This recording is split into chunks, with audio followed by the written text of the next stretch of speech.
If you want real money, you must bring me 7 ladies' pants. That's easy, Baba.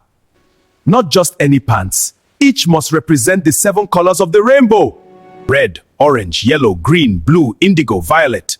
And you must bring them within 7 days. Now drink this.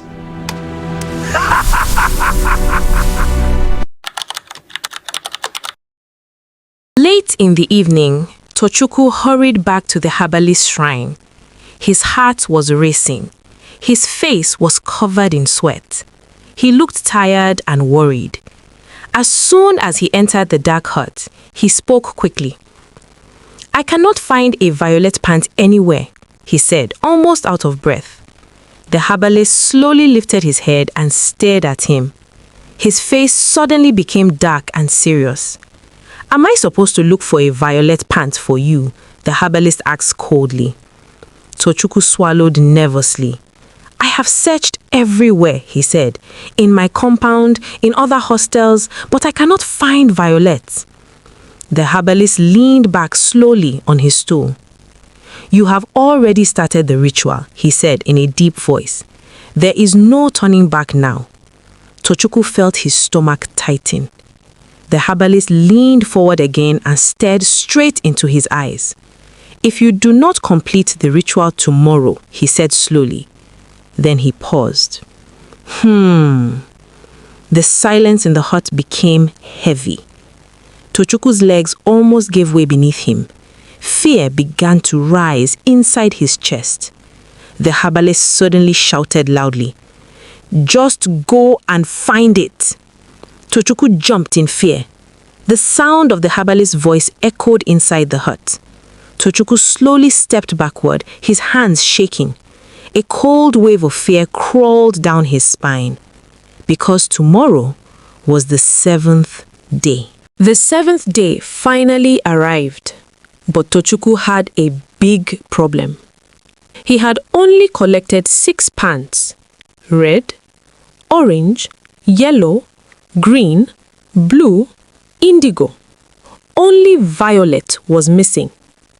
Since early morning, Tochukwu had been moving around restlessly, searching everywhere. He checked the clotheslines in his compound. He walked to different hostels inside the school. He even went to nearby compounds, pretending to visit friends while secretly looking at the clotheslines. But no matter where he looked, there was no violet pant. As the day slowly moved toward evening, Tochukwu's fear grew stronger. The herbalist's warning kept echoing in his mind.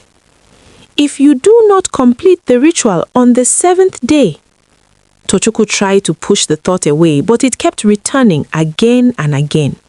His breathing became faster. Sweat rolled down his face. He walked around the compound again, staring at every clothesline like a desperate hunter looking for prey.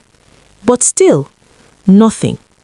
Just then, a strange cold breeze suddenly blew across the compound. The clothes hanging on the lines began to shake and flutter wildly. Tochukwu suddenly stopped walking.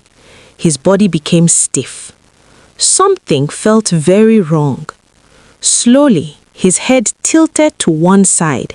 His fingers began to shake. A girl who was sitting outside her room noticed him acting strangely. "Tochukwu, are you okay?" she asked. But Tochukwu did not respond. Instead, he began muttering loudly, "Red pant, orange pant, yellow pant." The girl frowned in confusion. "What are you saying?" Suddenly, Tochukwu grabbed his head and screamed loudly, "Where is violet pant?" Students nearby turned and looked at him in shock. Tochukwu began running around the compound like someone who had lost his mind. He rushed to the clotheslines, searching through the clothes. He opened empty buckets. He even peeped through some windows. "I need violet pant," he shouted again. The girl who had been watching him suddenly gasped. "Wait!" Her eyes widened slowly as something clicked in her mind. She turned to the other girls nearby. "This boy, Didn't many of us complain that our pants were missing this week? The other girls froze. They looked at each other. Everything suddenly started to make sense. At that moment, Tochukwu ran into his room. Seconds later, he came back outside holding 6 different pants in his hands. The girls stared in shock. One girl stepped forward slowly. "That red one is mine." Another pointed. "That green one is my pant." Another shouted angrily, "And that blue one belongs to me." Suddenly, the entire compound exploded with anger. "You thief! Shameless boy! How dare you!" The girls rushed toward him immediately. But by now, Tochukwu had completely lost control. His eyes rolled wildly as he shouted again into the evening air, "Violet pant!" Then suddenly, he turned and ran out of the compound as fast as he could, leaving behind confusion, anger, and complete chaos. The next morning, the University of Ambassadors campus was full of noise and gossip. Everywhere you looked, students were standing in small groups, whispering and laughing. Some students were even holding their phones, showing videos to their friends. The story had already spread across the entire school. People were talking about only one thing: the pant thief, the boy that ran mad, the ritual boy. Nobody could stop talking about what happened the night before. Near the faculty parking lot, the Amapiano boys were standing beside their shiny cars just like they always did. Their expensive cars were packed in a line: a black Range Rover, a white Lexus, and a shiny Mercedes. Soft Amapiano music was playing from one of the car speakers. One of the boys was leaning comfortably against a black SUV, scrolling through his phone. Suddenly, he burst into loud laughter. "Guy, come and see something," he shouted. The other boys quickly walked over. "What happened?" one of them asked. The boy lifted his phone. "Watch this." He pressed play. The video started showing Tochukwu running around the compound the night before. His hair was rough, his eyes wide, and he was shouting loudly, "I have red pant. I have orange pant. I have yellow pant."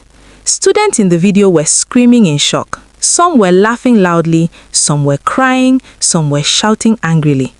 The Amapiano boys burst into loud laughter. This boy don't craze finish," one of them shouted. Another boy wiped tears from his eyes as he laughed. "See how he is running," he said. Another boy shook his head and laughed. "Guy, I told you he was too soft for this life." Another one added jokingly, "This one wanted to become a big boy overnight." They all laughed again. After a while, they returned to their cars. Soon, the loud Amapiano music filled the air once more. The engines of their expensive cars roared to life. One by one, the cars drove out of the parking lot, leaving the campus behind.